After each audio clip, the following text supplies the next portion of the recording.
Staj, I'll just start with, mate, since Tuesday night, you've had a couple of results that have kind of fallen your way. Brisbane, Perth, and then last night, Wanderers v Adelaide 2-2 with a red card in that game as well. So everything's kind of fallen your way in terms of maybe getting a home final. Is that correct? Well, yes and no. I guess that eliminates a couple of teams out of the equation. Wanderers are obviously out of the equation. Wellington are now out of the equation. So, Adelaide are on the same amount of points as us, as are Macarthur. So, yeah, look, we can still finish technically anywhere, mathematically anywhere from 3rd to 6th. So, yeah, definitely still a lot to play for tomorrow. Did you find last night just a little bizarre that the Reds settled for a point, even though they were against 10 men for probably about close to an hour in total? Yeah, again, yes and no. They were still pushing for the winner. They were lucky not to cop, probably 2 goals as well.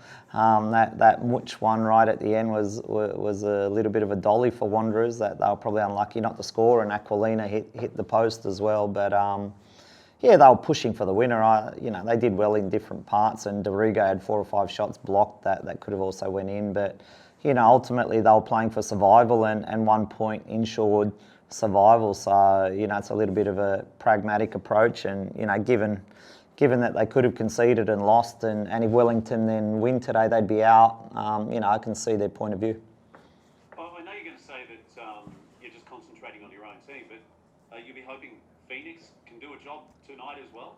Yeah, I don't really care, to be honest. The destiny's in our hands. So Macarthur and us are on the same points, and we're I think we're 2 goals ahead of them at the moment. So if we win our game, we'll finish 3rd or 4th. So we control our own destiny, and we've put ourselves in that position through 25 rounds, not 25 minutes. So it's a full season's work that's enabled us to be in this position. So again, that's a tribute to the playing group on how well we performed to give ourselves that opportunity at this point.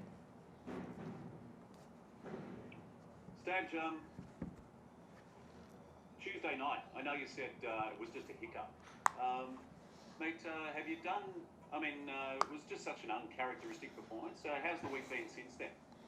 Look, it's obviously tough, and every team's gone through similar periods where maybe a little bit of fatigue catches up with them, whether it's travel fatigue, whether it's physical fatigue, whether it's a little bit of emotional combination of all those things. I generally think that was probably a factor for some of our players who've had to back up game after game and riding the emotion as well of that tremendous victory against Macarthur.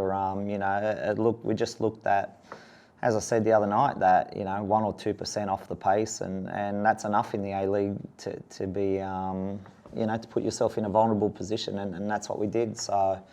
And also on the flip side, you've got to give credit to the opposition. They played well, and they've been in every match this year. So they haven't been pumped by big scores at all. They've always been in every contest, and we were down a little bit, they were up a little bit, and they deserved the win. You must be looking forward to tomorrow.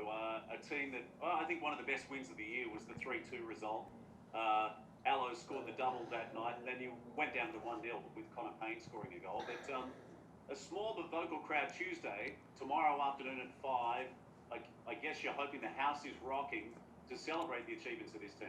Yeah, look, it's an amazing achievement for us to make the finals, and I think it's well documented, that we've had to do it off the smell of an oily rag, and to do it and bring the team up from where it's been, and again, pay tribute to everyone at the club, the playing group, the coaching staff, the football staff, who have all worked tremendously hard to put ourselves in this position. But it's a great accomplishment, but it's only step 1 of the journey. We've got a big game on Saturday, but then the Saturday after, it's a whole new competition, and we're all really excited to have the opportunity to play finals and life and death, and put ourselves into a grand final. So, we've obviously got one eye on this game and the importance of this game, but just having that excitement level, and I guess just waiting for that week after is just gives us all a great sense of accomplishment and desire to get there, and get to that weekend match where we can show ourselves in that life and death moment. So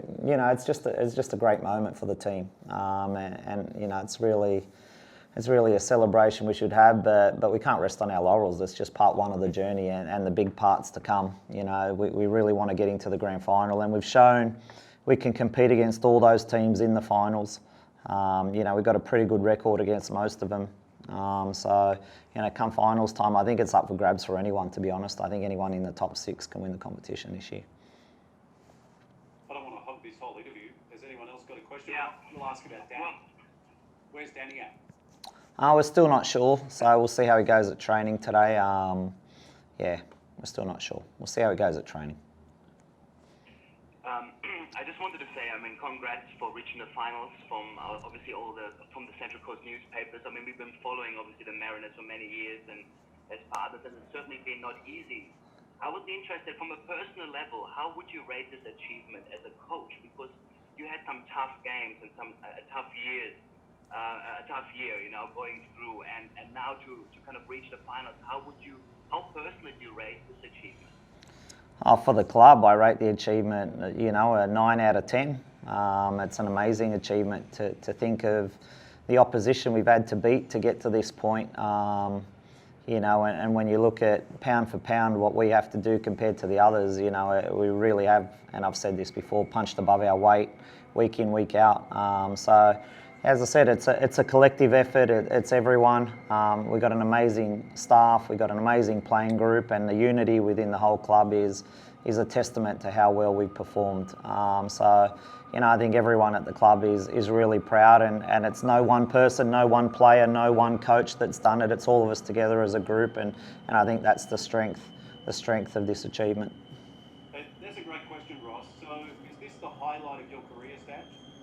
To get the team to the finals? No, because it's, as I said, it's only job done for part one. Part two's, you know, where the trophy gets handed out and the champions of Australia are awarded, and we're aiming for that. And as I said, anyone can do it. Anyone in the top 6 for me can win that trophy this year. It's definitely up for grabs, but we definitely want to put ourselves in that position on grand final day. Was one of the reasons maybe for Tuesday because the Mariners generally were not the favourites going into games. And on Tuesday, I think everybody expected them to win. Is that a role that they still need to kind of take on as to go in with that confidence of winning that, not as an underdog?